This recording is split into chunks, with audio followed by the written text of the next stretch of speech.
Hello and welcome to week 2 here in Introduction to Psychology.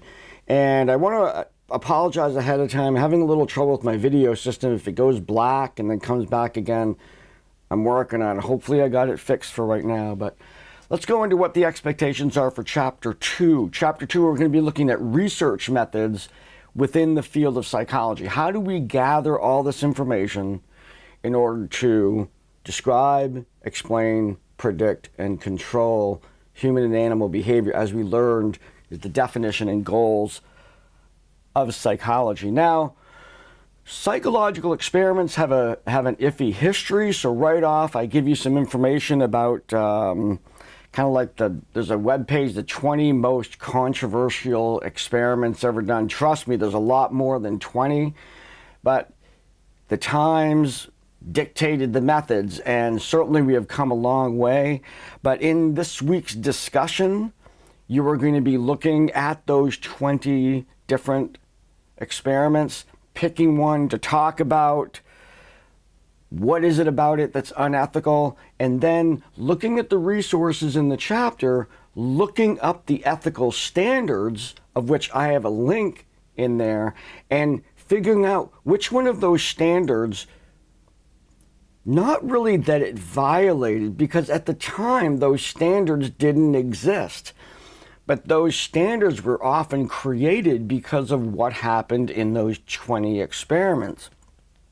So you might look at the standards and say, which standard was inspired by that particular study? And you can usually find that it doesn't say, because of the Milgram shock study.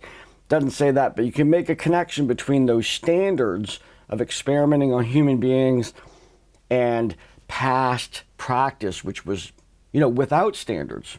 So that's why we have the standards.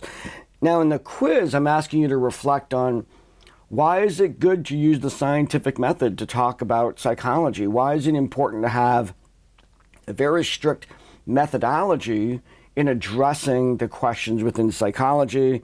Then I'm asking you to look at COVID and stress in healthcare workers, and using a little critical thinking, I want you to determine the independent variable and the dependent variable. In psychology, although we never prove cause and effect, we do look at the relationship between variables that are linear. So independent variables impact dependent variables. The dependent part really kind of gives you a clue on that. That's the measure that is affected by something.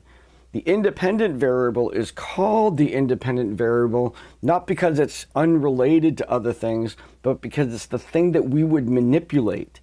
Like if we were going to compare the presence of a variable and how it predicts the second variable, we might have two groups, and one, the independent variable is present, and in the next group, the independent variable is not present. So the independence quality of it is the ability for the researcher to include it or not. It's there or it's not there, so it's independent.